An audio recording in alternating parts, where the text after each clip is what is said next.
महापुरुष जन्म लेते हैं जो समाज तथा मानव जाति को ऐसी अनूठी चीज़ देकर जाते हैं जिससे समाज को एक नई दिशा तो मिलती ही है, अपितु समाज का कल्याण भी होता है।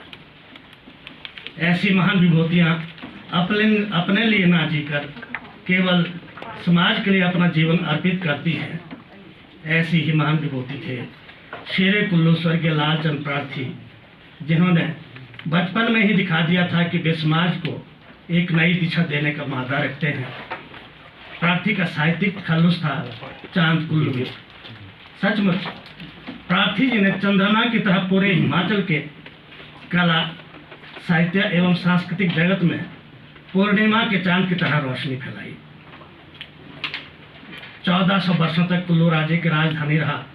पुरातन गांव नगर में जहां अंतर्राष्ट्रीय ख्याति प्राप्त चित्रकार निकोलस रेरिक ने अपनी कला को नए आयाम दिए, उसी गांव में चैत्र शुक्ल प्रतिपदा के दिन 1916 ईस्वी में एक चांद खिला था, जिसने ताउम्र अपनी महक से पूरे हिमाचल प्रदेश को सुवासित किया। उन्होंने मैट्रिक की शिक्षा गांव में ही ग्रहण की।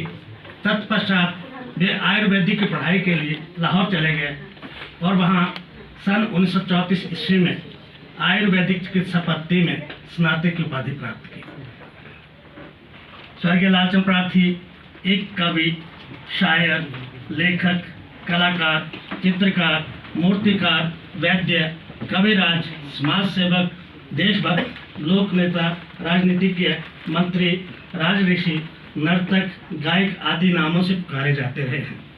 लेकिन उनके द्वारा किए गए जिस काम से पूरा प्रदेश उनका कृतज्ञ है, वह है उनके भाषा, साहित्य और लोक संस्कृति के उत्थान, संरक्षण और संवर्धन के लिए किए गए काम। प्रार्थी जी का मानना था कि भाषा और मनुष्य के जीवन में उतना ही गहरा संबंध है जितना माता और संतान में होता है। समस्त जीवों में शाब्दिक भाषा मात्र मनुष्य के पास ही है।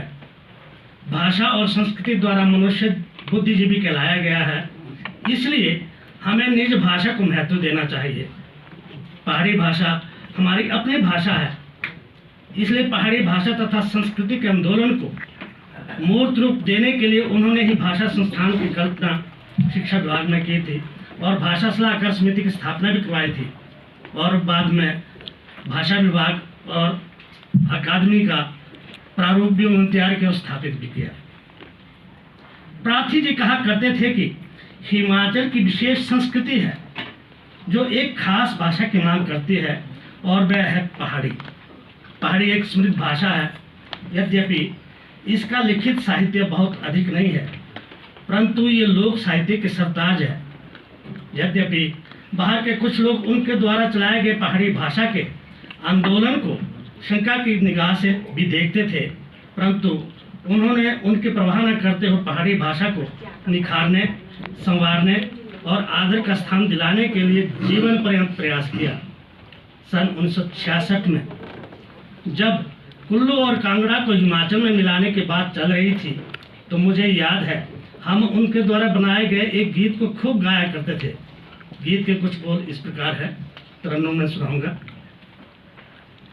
पहाड़ी सुबह